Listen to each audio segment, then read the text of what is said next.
Date आज 26 अक्टूबर 2021। ये सब टॉपिक कवर करेंगे इस क्लास में। फर्स्ट टॉपिक है मेलियोडोसिस। ये रिसेंटली अभी न्यूज में है। ये एक डिसीज है, बीमारी है। प्रीलिम्स और जीएस पेपर 2 के लिए इंपॉर्टेंट है। ये डिसीज अभी न्यूज में क्यों है? एक स्प्रे है एरोमाथेरेपी स्प्रे। एरोमाथेरेपी का मतलब होता है सुगंध द्वारा उपचार करना या ऐसी थेरेपी देना जो खुशबू से कुछ उपचार कर सके।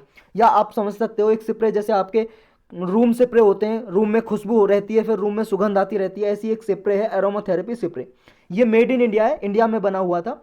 लेकिन ये जैसे इंडिया से एक्सपोर्ट किया और यूएस में वालमार्ट की जो दुकानें होती हैं, वालमार्ट की एक सेल्स में रखा हुआ था। वालमार्ट क्या है? देखो जैसे हमारे इंडिया में आपने शॉप देखी होंगी ईजी डे की, या रिलायंस फ्रेश सुना होगा। ये दुकानें होती हैं पूरे इंडिया में लगभग। ये ईजी डे वगैरह, रिलायंस जैसे आपकी लोकल दुकानें होती हैं ना, परचून की दुकानें, जनरल स्टोर, जहाँ से आप चाय पत्ती, चीनी या कोई दाल वगैरह ऐसा सामान लेके आते हो, ऐसी एक वालमार्ट की दुकान है यूएस में, अमेरिका में। तो वहाँ एक दुकान में ये रखा हुआ था एरोमाथेरेपी स्प्रे। यूएस का डिपार्टमेंट है एक, centre for disease control and prevention, ये एक सेंटर है यूएस का। तो इसने मेडिकल इन्वेस्टिगेशन की इस स्प्रे की। इस स्प्रे की जब मेडिकल इन्वेस्टिगेशन का मतलब है जांच, मेडिकल जांच की, तो ये पाया इस सेंटर ने, यूएस के सेंटर ने जब जांच की, वहां के डॉक्टर वगैरह ने, साइंटिस्ट ने जांच की, उसने पाया कि ये स्प्रे तो भाई साहब जो बैक्टीरिया ने, एक बैक्टीरिया जिसका नाम है बुरखोल्डेरिया स्यूडोमेलाई, ये वही बैक्टीरिया है जिसकी वजह से ये बीमारी होती है मेलियोडोसिस। तो इस बैक्टीरिया को मारने में, रोकने में बहुत ही सक्षम है, बहुत ही लाभदायक है। तो इस बैक्टीरिया को रोकने में, कंटेन करने में बहुत ही यूजफुल है। ये पाया क्योंकि ये बीमारी होती है इस बैक्टीरिया से, और जब ये बैक्टीरिया खत्म हो जाएगा तो ये बीमारी भी कम हो जाएगी। तो ये बीमारी है क्या? मेलियोडोसिस। देखो मेलियोडोसिस बीमारी को व्हाइट मॉर्स डिसीज भी बोलते हैं। ये इन्फेक्शियस डिसीज है, इन्फेक्शन से होती है। ये ह्यूमन और एनिमल दोनों को हो सकती है, मानव को भी और पशुओं को भी। ये डिसीज जिस बैक्टीरिया से होती है वही नाम है जो हमने ऊपर पढ़ा, बुरखोल्डेरिया स्यूडोमेलाई। ये बैक्टीरिया का नाम याद रखना आपको। ये बीमारी जो होती है प्रीडोमिनेंटली, मतलब मुख्यतः ये डिसीज होती है ट्रॉपिकल क्लाइमेट्स में। ट्रॉपिकल क्लाइमेट्स जनरली पाया जाता है, जैसे हमारा ये अर्थ है, ये अर्थ है, पृथ्वी है, ये इसकी भूमध्य रेखा है, बीच की रेखा है भूमध्य रेखा, जिसे 0 डिग्री इक्वेटर लाइन बोलते हैं, इक्वेटर। और इसके 23.5, 23.5 डिग्री नॉर्थ और साउथ में जाएं हम, तो ये वाला एरिया ट्रॉपिकल एरिया समझा जाता है। और इस ट्रॉपिकल क्लाइमेट में ये डिसीज होती है क्योंकि बैक्टीरिया यहीं पे अधिकतर मिलता है। और खास तौर पे एसेप्शली साउथ ईस्ट एशिया और ऑस्ट्रेलिया में, नदर्न ऑस्ट्रेलिया रीजन में ये ज़्यादा मिलती है। ये देखो नॉर्थ, ये साउथ ईस्ट एरिया, ये साउथ ईस्ट एरिया है, साउथ ईस्ट एशिया, और ये नॉर्थ ऑस्ट्रेलिया, इस वाले रीजन में काफ़ी ज़्यादा डिसीज मिलती है। यहीं पे बैक्टीरिया ज़्यादा देखने को मिलता है, और भी बहुत सारी जगह पे होता है पूरे वर्ल्ड में। यह बैक्टीरिया होता है कंटेमिनेटेड वाटर और सॉइल की वजह से, प्रदूषित जल हो या फिर प्रदूषित आपका मिट्टी हो, उसकी वजह से ये बैक्टीरिया जनरेट होता है और फिर ह्यूमन और एनिमल में पहुंच जाता है जब ये कंटेमिनेटेड वाटर और सॉइल के कॉन्टेक्ट में आते हैं। इस बीमारी के लक्षण क्या होते हैं जब ये हो जाती है? देखो इस बीमारी के अधिकतर तो नो सिम्टम होते हैं। सिम्टम मतलब लक्षण, कोई लक्षण नहीं दिखाई देता है। जैसे आपको डेंगू होगा तो बुखार होगा, दर्द होगा जोड़ों में, या फिर और कुछ होगा, इस तरह से इसमें कोई सिम्टम नहीं दिखाई देते। लेकिन बहुत बार सिम्टम दिखाई भी देते हैं, कई बार ऐसा होता है, बहुत सारे लक्षण दिखाई देते हैं। जैसे माइल्ड फीवर, हल्का बुखार आ जाता है, आपकी स्किन चेंज हो जाएगी अगर हो जाता है किसी को, निमोनिया भी हो सकता है, एब्सेसिस भी हो सकते हैं। एब्सेसिस का मतलब होता है फोड़ा, फोड़े हो जाते हैं बॉडी पे। ब्रेन में इन्फ्लेमेशन हो जाता है, जॉइंट में इन्फ्लेमेशन मतलब दर्द, पेन, जलन हो जाती है जॉइंट्स, जो आपके घुटने हैं या जहाँ पे भी आपके जॉइंट है, कोहनी होगी, घुटना हो गया। या इससे देखो ब्लड प्रेशर लो भी हो सकता है आपका। लो ब्लड प्रेशर जब हो जाएगा तो इसकी वजह से डेथ भी हो सकती है, मृत्यु भी हो सकती है। नेक्स्ट टॉपिक है इंडियाज फर्स्ट बन्नी बफेलो आईवीएफ काल्फ बॉर्न। यह प्रीलिम्स के लिए इंपॉर्टेंट है। इंडिया का पहला बफेलो का एक बच्चा पैदा हुआ है जो आईवीएफ टेक्नोलॉजी के जरिए पैदा किया है। आईवीएफ क्या है? In vitro fertilisation, in vitro fertilisation बोलते हैं इसे। और इन विट्रो फर्टिलाइजेशन क्या होता है? देखो अभी तक ये ह्यूमन में यूज किया जाता था ये टेक्नोलॉजी। जैसे कोई औरत है, जैसे बांझ बोलते हैं, बांझ जिसपे बच्चे पैदा नहीं होते, और किसी औरत को जब बच्चे पैदा नहीं होते तो इन विट्रो फर्टिलाइजेशन टेक्नोलॉजी के द्वारा बच्चे पैदा किए जा सकते हैं। इसमें क्या है, जो फीमेल है औरत से एग लिया जाता है, और जो मेल है उससे स्पर्म लिया जाता है, और स्पर्म और एग को लेग में ये फर्टिलाइज किया जाता है, और जब ये जैसे फर्टिलाइज हो जाते हैं, जाइगोट बन जाता है, तो फिर दोबारा से जो माता है उसके गर्भ में यूटेरस में रख दिया जाता है वो जो फर्टिलाइज हुआ है एग, तो ये यूटेरस में रख दिया जाएगा, और यूटेरस में फिर वो क्या है आगे बेबी हो जाएगा, और फिर बेबी अपना पूरा टाइम प्रोसेस के बाद पैदा हो जाएगा, प्रोड्यूस हो जाएगा। इसी तरह से बफेलो में पैदा किया है आईवीएफ टेक्नोलॉजी से, ये बन्नी नाम रखा है उस बच्चे का, बेबी का, जो बफेलो का बेबी हुआ है उसका नाम है बन्नी। तो ये इंडिया का फर्स्ट है बफेलो का बच्चा जो आईवीएफ टेक्नोलॉजी से किया है। तो बस ये बन्नी नाम याद रखना है। और कैसा है देखो भाई साहब, भैंस नहीं देखी तो आप नहीं देख लो भैंस, और इस भैंस का बच्चा ये है, इसका नाम है बन्नी, ये बन्नी है, और पहली बार टेक्नोलॉजी से किया है ये, इस आईवीएफ टेक्नोलॉजी से। और इसका फ़ायदा क्या होंगे, क्यों किया है, क्योंकि देखो मिल्क प्रोड्यूसिंग कैपेसिटी ज़्यादा बढ़ जाएगी इसकी वजह से। ये बच्चा हुआ है भाई साहब, फीमेल बच्चा है, जब ये दूध देगा, दूध देगी, जब बड़ी होगी ये भैंस, तो ये ज़्यादा दूध देगी, तो यानी कि मिल्क जो प्रोडक्शन कैपेसिटी है ज़्यादा हो जाएगी इस बफेलोज की, तो इसलिए ये पैदा किया है।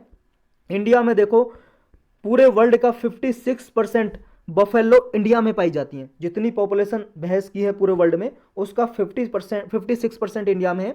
लगभग 109 मिलियन से भी ज़्यादा बफेलो हैं इंडिया में, और 1 मिलियन में होता है 10 लाख। नेक्स्ट है 3 new species of fish of genus अबोरिस्थाइस। देखो ये 3 मछली की प्रजाति मिली है, जो जीन का नाम है इनका अबोरिस्थाइस। ये प्रीलिम्स और जीएस पेपर 3 के लिए इंपॉर्टेंट है एनवायरमेंट में। रिसेंटली डिपार्टमेंट ऑफ जियोलॉजी है Dera Natung government college of Itanagar, Arunachal Pradesh की कैपिटल है राजधानी ईटानगर, वहाँ पे एक कॉलेज है ये नाटुंग गवर्नमेंट कॉलेज, डेरा नाटुंग गवर्नमेंट कॉलेज। तो इसने ये डिस्कवर किया है, ये 3 स्पीसीज मिली हैं, जीन का नाम है अबोरिस्थाइस और फैमिली का नाम है इनकी नेमाचिलीडा। ये हैं भाई साहब फिश, ऐसी फिश मिली है 3 फिश, ये एक ही है, ये ब्लैक एंड वाइट इसका फोटो है और ये कलरफुल है, ये फिश मिली है, थोड़ी लंबी टाइप की फिश होती है, ये 3 मिली हैं। और इनका हमने देखो ये इनका जीनस पढ़ लिया है ऊपर ये, और 3 स्पीसीज जो हैं फिश की उनका नाम क्या है, अबोरिस्थाइस, तीनों के ऊपर है नाम, उसके बाद है अबोरिस्थाइस यूनियोबारेंसिस, अबोरिस्थाइस बारापेंसिस, अबोरिस्थाइस पैलिनेंसिस, ये 3 फिश मिली हैं यहाँ पे।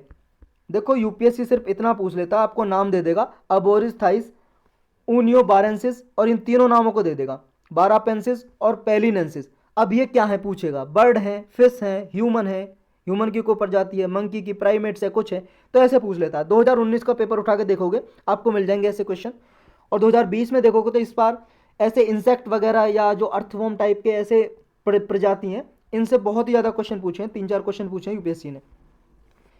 ये देखो सैंकी, बारप और पैलिन, ये रिवर के नाम है, नदियों के नाम।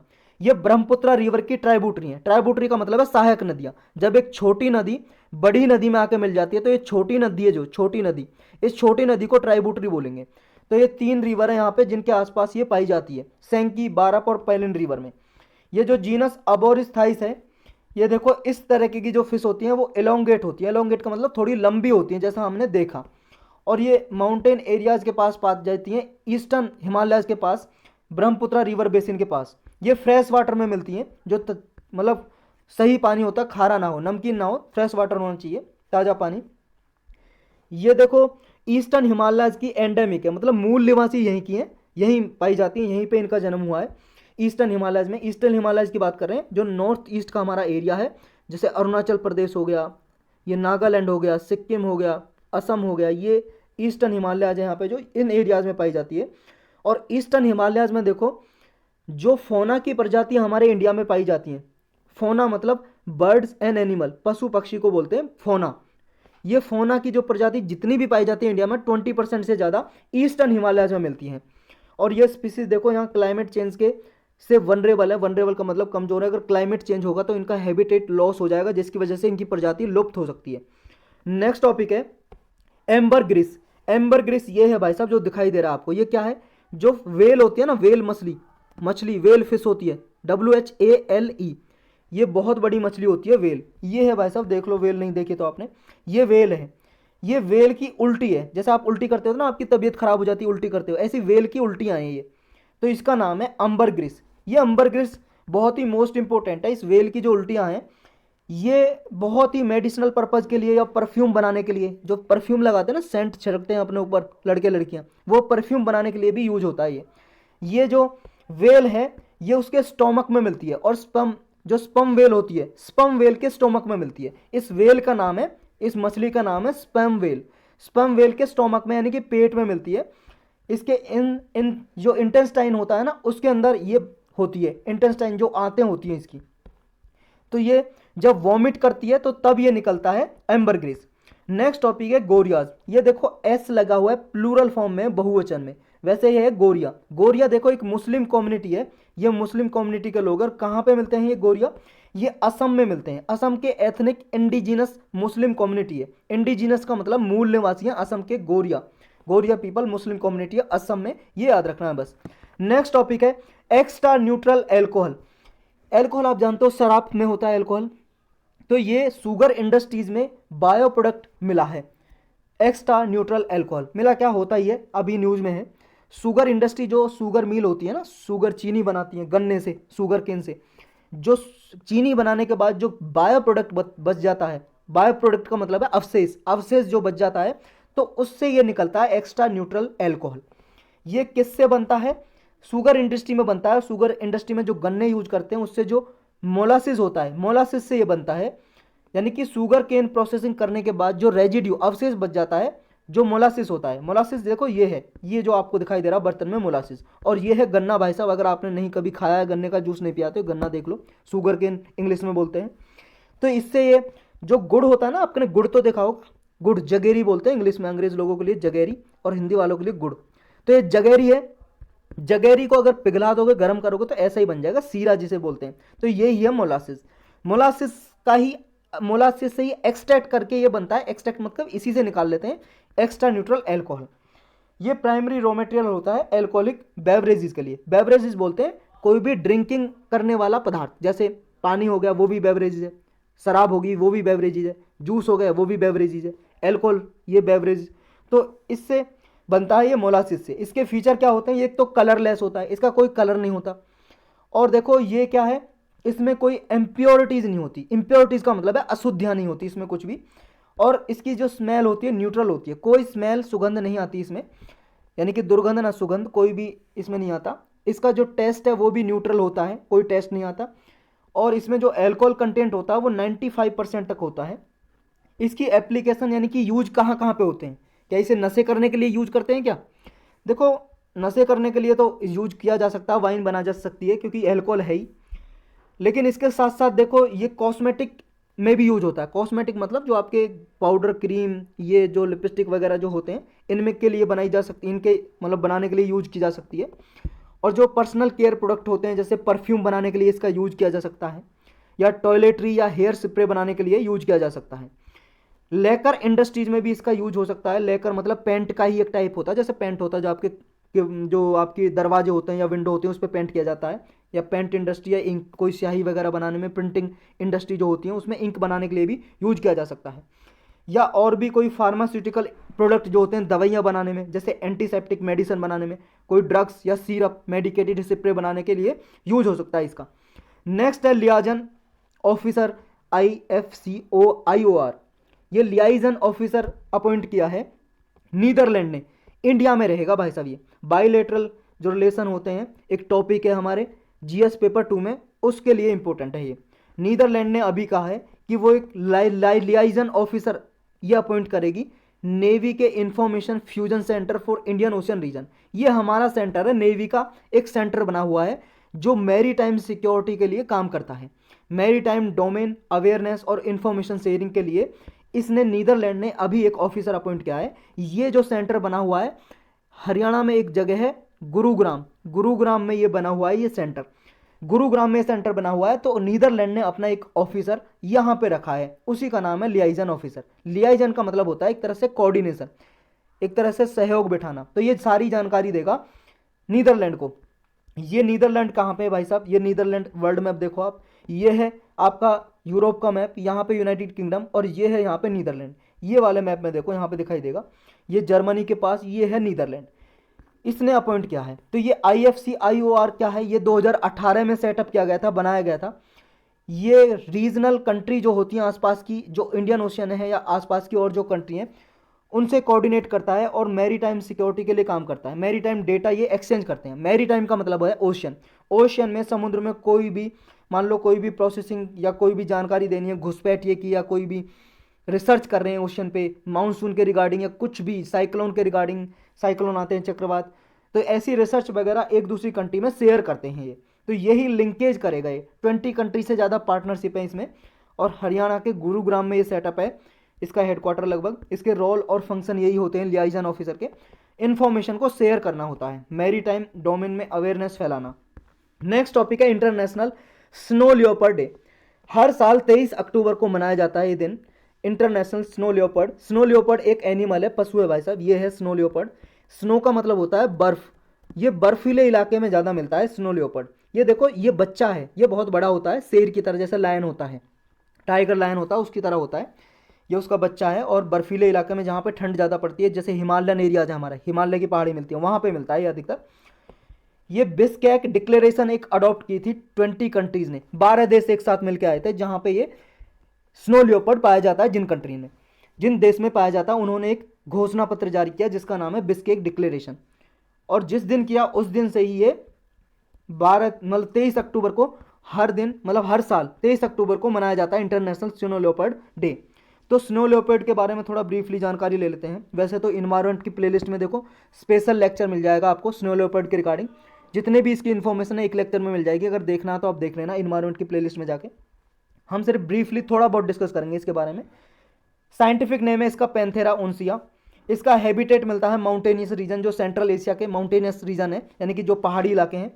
इसके जो नंबर हैं स्नो लियोपर्ड 3920 से लेकर 6390 के बीच में इसकी पॉपुलेशन मिलती है। जो कंट्री हैं जिनमें पाया जाता है, 12 कंट्री कौन कौन सी हैं? Afghanistan, Bhutan, China, India, Kazakhstan, Kyrgyzstan, Mongolia, Nepal, Pakistan, Russia, Tajikistan, Uzbekistan. ये सारी कंट्री है भाई साहब इंडिया के आसपास की। ये इंडिया, नेपाल, भूटान, चाइना, ये Afghanistan, Pakistan, Tajikistan, Kyrgyzstan, Kazakhstan, Uzbekistan, ये सारी कंट्रीज़ में ही मिलता है। और मंगोलिया भी ऊपर है, ये मंगोलिया चाइना के ऊपर है भाई साहब, ये वाली कंट्री ये मंगोलिया है, ये वाली कंट्री मंगोलिया है। इसका कंजर्वेशन स्टेटस क्या है? देखो पहले 2017 तक इसका जो कंजर्वेशन स्टेटस था वो एंडेंजर्ड था। आईयूसीएन की लिस्ट की बात कर रहे हैं हम, international union for conservation of nature, एक इंटरनेशनल नॉन प्रॉफिट ऑर्गेनाइजेशन है जो प्लांट, ट्री, एनिमल्स वगैरह को प्रोटेक्ट करने के लिए काम करती है। 1948 में बनाई गई थी। पूरा डिटेल में समझना तो इन्वायरमेंट की प्लेलिस्ट में मिल जाएगा इसका लेक्चर, आईयूसीएन का, साइट्स का और सीएमएस का, वहाँ पे देख सकते हो आप तीनों ऑर्गेनाइजेशन के बारे में। तो ये स्नो लियोपर्ड पहले 2017 तक एंडेंजर्ड लिस्ट में था। इसकी 9 लिस्ट हैं, उसमें एंडेंजर्ड में था, लेकिन ये बाद में चेंज कर दिया, वनरेबल कैटेगरी में आता है, यानी कि इसकी पॉपुलेशन अच्छी खासी है, इतनी कम भी नहीं है कि एंडेंजर्ड में डालें इसको, तो वनरेबल कैटेगरी में अभी। नेक्स्ट टॉपिक है detention centre for declared foreigners in Assam. Detention का मतलब होता है कैद करना, कैदी। तो ये डिटेंशन सेंटर होते हैं जहाँ पे कैदी जो होते हैं उनको गिरफ्तार करके रखा जाता है। ये असम में है डिटेंशन सेंटर, और भी कोई भी स्टेट बना सकता है डिटेंशन सेंटर। अभी असम की न्यूज़ है तो असम के बारे में पढ़ेंगे अभी हम।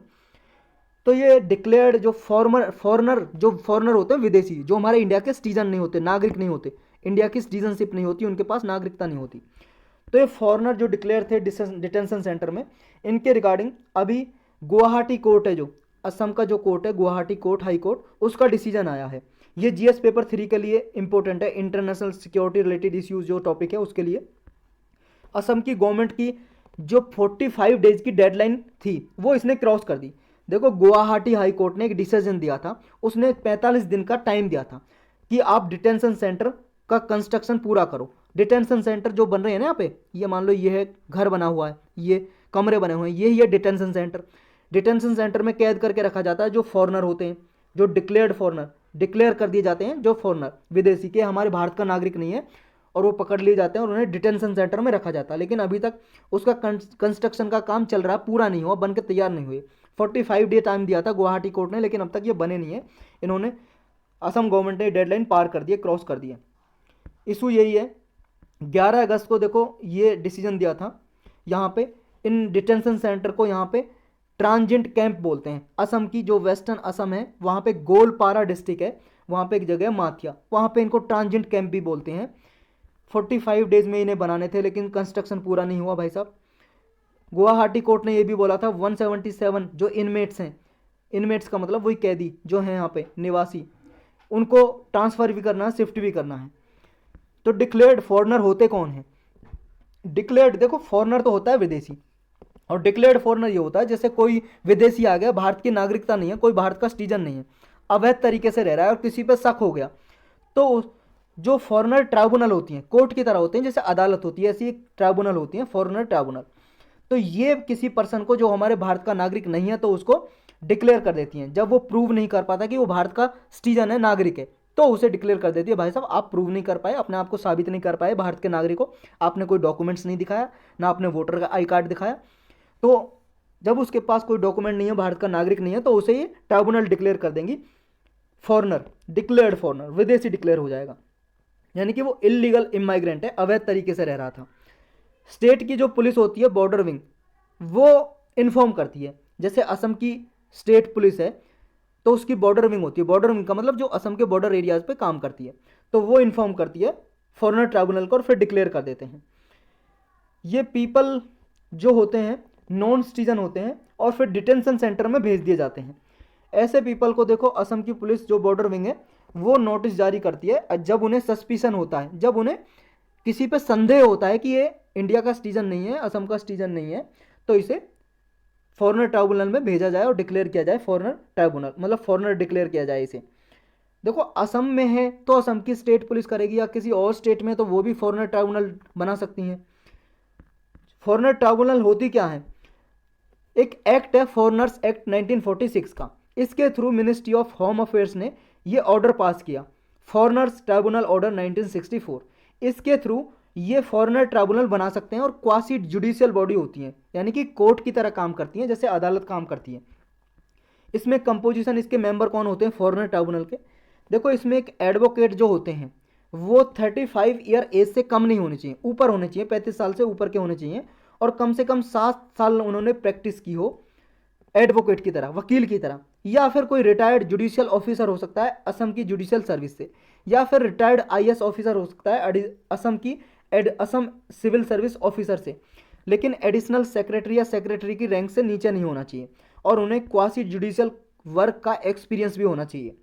इन्हें कौन सेटअप कर सकता है ट्राइब्यूनल को? देखो पहले क्या है, इन्हें सिर्फ ministry of home affairs he setup कर सकती थी, बना सकती थी किसी भी स्टेट में, अगर फॉरेन ट्राइब्यूनल बना सकते हैं। लेकिन ये 1964 के एक्ट में अमेंडमेंट किया, इस ऑर्डर में जो ऑर्डर बनाए 1946 का एक्ट था और ऑर्डर था 1964 का, तो ये देखो 1946 का एक्ट था और इसके थ्रू ये ऑर्डर पास किया था 64 का, और इस ऑर्डर में सुधार किए 1964 के में। अब ये सुधार करने के बाद सेंट्रल गवर्नमेंट भी बना सकती है, यानी कि मिनिस्ट्री ऑफ होम अफेयर्स भी बना सकती है फॉरेनर ट्राइब्यूनल किसी भी स्टेट में, और वहाँ के जो डिस्ट्रिक्ट अथॉरिटी होती है, डिस्ट्रिक्ट मजिस्ट्रेट, हर एक स्टेट में कोई भी यूनियन टेरिटरी और स्टेट, वो भी ये ट्राइब्यूनल बना सकती हैं। पहले केवल ये पावर सेंट्रल गवर्नमेंट के पास थी, इस अमेंडमेंट से पहले 2019 में ये अमेंडमेंट किए, 64 के जो ऑर्डर है इसमें अमेंडमेंट किए, अमेंडमेंट का मतलब है संशोधन, सुधार। अब अप्रोच कौन कर सकता है कि मान लो किसी आदमी पे शक है ये हमारे इंडिया का सिटीजन नहीं है, तो फॉरेनर ट्राइब्यूनल में कौन जाके शिकायत कर सकता है?